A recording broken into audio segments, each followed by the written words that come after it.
Have you ever noticed when you're walking or cycling and you have to cross an intersection at a set of lights that it seems to take much longer to get through than it does for drivers? You're not imagining things.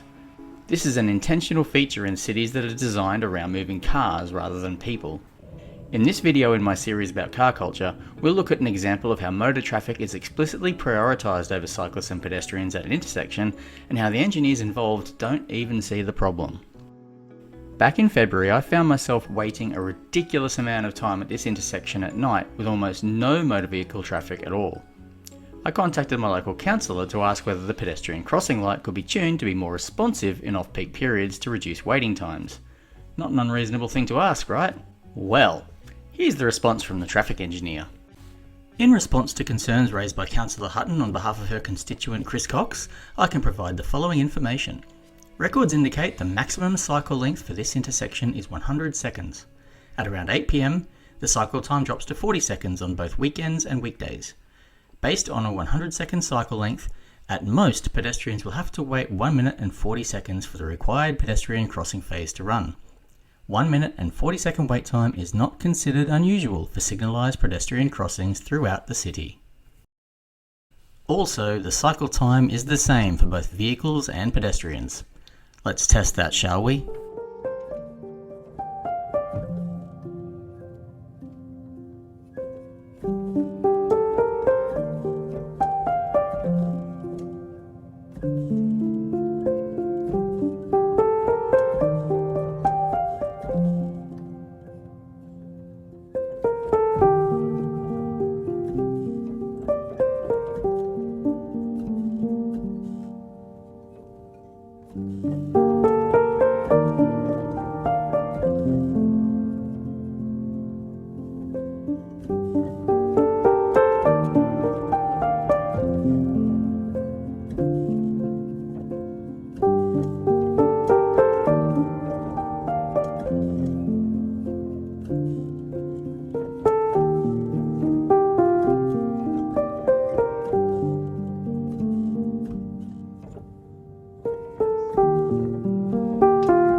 Let's recap the results. I waited 70 seconds. Car 1 and 2 from my left waited 18 seconds and 5 seconds respectively. Car 3 and 4 from my right waited 7 and 10 seconds. Car 5 on the far side waited 14 seconds, and car 6 didn't even have to wait at all. All cars waited in total 54 seconds. Less combined waiting time than me by myself. Remember what the traffic engineer claimed? The cycle time is the same for both vehicles and pedestrians.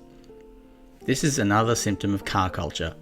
Our road network operations are controlled by traffic engineers, and traffic engineers in a car-centric environment like Brisbane only think in terms of motor vehicle traffic flow. Motor traffic is monitored and flow is predicted, and traffic light signals tuned to minimise waiting for them. Pedestrians and cyclists tend not to travel in streams of traffic like vehicles do. They arrive at a more random interval. Changing the phases of a cycle to be demand responsive to people on bikes or walking would result in extra waiting time for motorists, and we can't have that. Of course, if you want people to drive less and walk and cycle more, that's exactly what we have to have. Every extra delay is a deterrent to people making that trip by cycling or walking, and it's an inducement back into their cars. Does this happen in your city too? Have you noticed that your city and state officials will say they encourage more walking and cycling, but don't actually say they want people to drive less? In Queensland, we have local and state elections in 2024. Start talking to your local representatives now and say that yes, you do want to walk and cycle more, and yes, you want to drive less. And for that to happen, they need to start actually prioritising walking and cycling.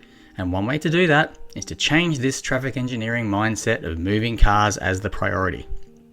Unless they hear it from you, they will just keep getting away with platitudes. By the way, do you like my shirt? It's by Rovelo Creative, run by Tom Flood, a brilliant Safe Streets campaigner from Canada.